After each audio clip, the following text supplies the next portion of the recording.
Before the kingdom, before the empire, before the name Britain echoed across continents, there was only land, wild, untouched, and ancient. This is the story of an island, forged by ice and fire, shaped by invaders and kings, a land where myths danced with history and where the fate of the world would one day be written.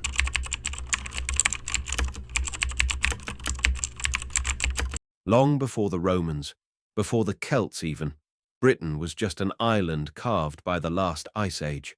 Glaciers retreated, forests grew thick, and hunter-gatherers roamed its green hills with stone tools and primal fears. They built no cities, left no great kingdoms behind, but they did leave signs, ancient burial mounds, stone circles, and most mysteriously, Stonehenge. To this day, we still don't know exactly why it was built. A temple, a calendar, a tomb.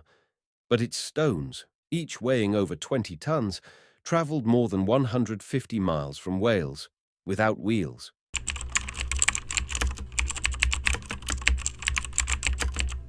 Around 800 BC, everything began to change. A wave of migration swept across Europe, and the Celts arrived.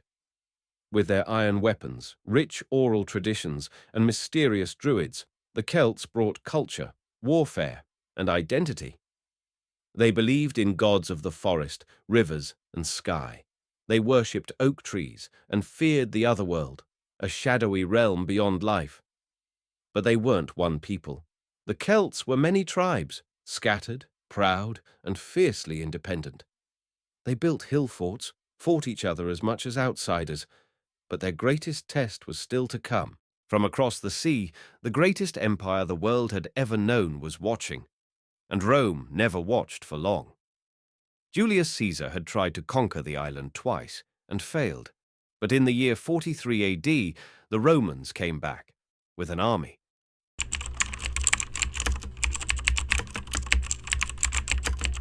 The Romans did not come to Britain as tourists. They came as conquerors. In 43 AD, under Emperor Claudius, the Roman legions landed. Disciplined, ruthless, relentless, the Celts stood no chance. Resistance flared. The most iconic came from a woman, Boudica, queen of the Iceni tribe. After Romans humiliated her and her daughters, she rose like a storm, burning Roman settlements to ash, including Londinium, modern-day London. She almost drove the Romans out, but Rome answered with fire and steel. Her army was crushed. Boudica vanished into legend. For nearly 400 years, Britain became Britannia, a Roman province. They built roads, baths, and cities. They brought Latin, coins, and even Christianity, but they never truly conquered the north. So in 122 AD, Emperor Hadrian ordered a wall to separate the Roman world from the wild. But empires don't last forever. Rome began to crumble, and by 410 AD, the legions withdrew.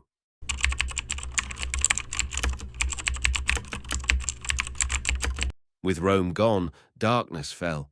Chaos filled the vacuum. Waves of invaders poured in, Angles, Saxons, Jutes, all carving kingdoms from the carcass of Rome. Old gods returned. Paganism ruled again, but not for long. In the 7th century, missionaries from Rome and Ireland spread Christianity once more, bringing with them books, churches, and Latin knowledge. Monasteries became the islands of light in a sea of barbarism. Yet unity was still far away. Dozens of Anglo-Saxon kingdoms fought for power: Northumbria, Mercia, Wessex. But in the 9th century, a new enemy arrived, sailing with dragon-headed ships and bloodlust.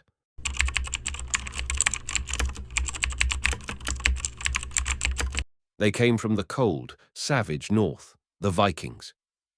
In 793 AD, they raided the monastery at Lindisfarne.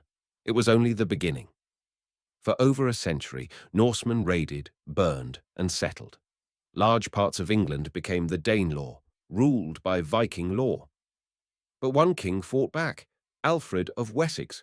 the only English king called the Great. He united the southern kingdoms, built navies, translated Latin books, and held the line against the north. By the time of his death, England was no longer just a place, it was an idea.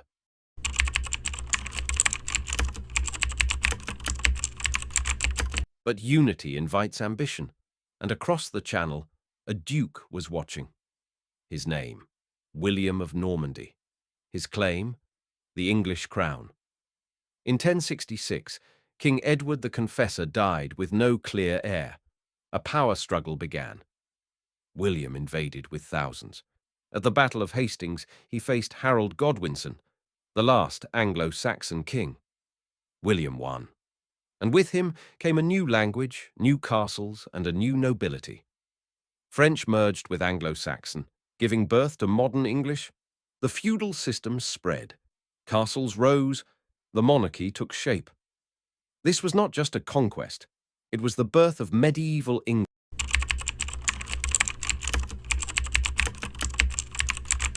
With William on the throne, England changed forever. A French-speaking elite ruled over an English-speaking people, but power never stays still for long. The sons of William fought bloody civil wars. Norman kings turned castles into symbols of dominance.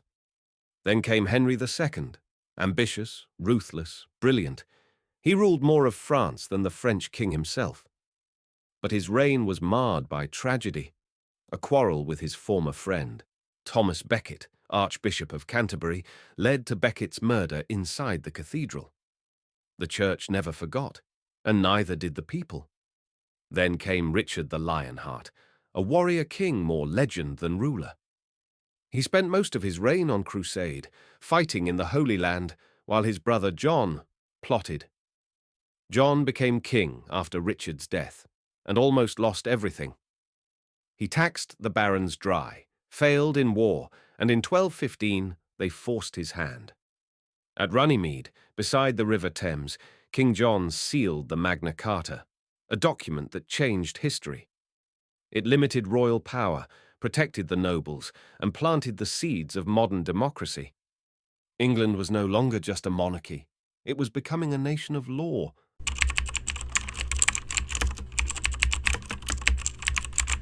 Henry VIII, larger than life, powerful, magnetic, and terrifying.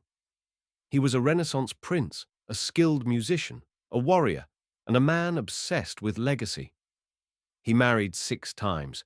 2 wives he divorced, 2 wives he executed. 1 died in childbirth. Only 1 outlived him. But Henry did more than scandalize Europe. He broke from the Catholic Church, creating the Church of England, just so he could annul his marriage. It was the birth of English Protestantism and the beginning of centuries of religious conflict.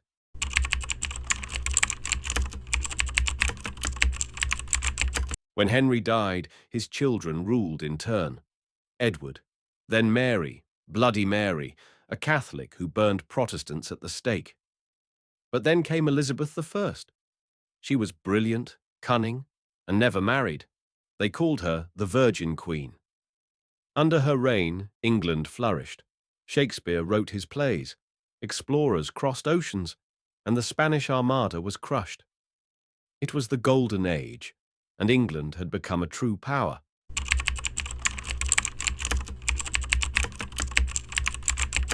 But even golden ages fade. After Elizabeth came James I, then his son, Charles I, a king who believed in divine right, but not in compromise. England split in 2, royalists who backed the king, and parliamentarians who wanted limits. It was brother against brother, a war for the soul of England. And in the end, the Parliament won. They did the unthinkable. They tried their king and beheaded him. For the first time, England had no monarch, just a republic under a man named Oliver Cromwell.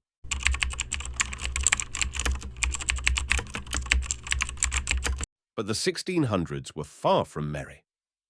The Great Plague struck London. Then, the Great Fire of 1666 burned it to ash. Out of the ashes rose a new city, but fear lingered, especially of Catholic kings. When James II, a Catholic, took the throne, Parliament invited his Protestant daughter Mary and her husband, William of Orange, to take the crown. It was the glorious revolution, bloodless, powerful, and permanent. For the first time, the monarchy ruled with the people, not over them. Omwell.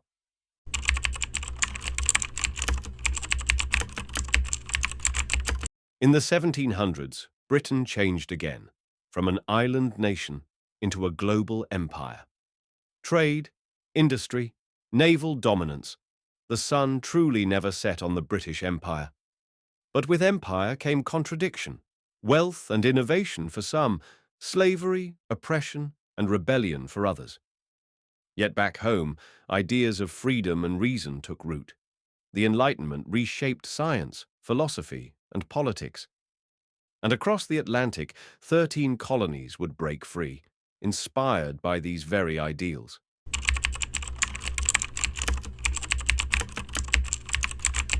America's independence was a shock, but Britain endured, adapting, evolving. In the 1800s came the Industrial Revolution. Steam, steel, and smoke transformed the land. The empire reached its peak, but voices for reform grew louder. Women fought for the vote. Workers demanded rights. Ireland demanded freedom.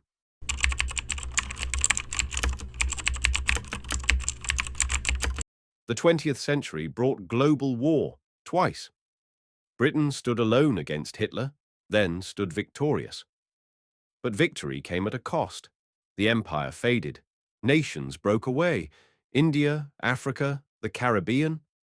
Yet Britain rebuilt, creating the NHS, welcoming new communities, reshaping its identity.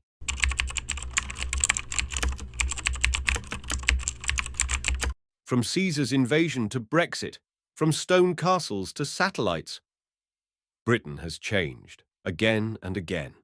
It's a nation of contrasts, contradictions, resilience.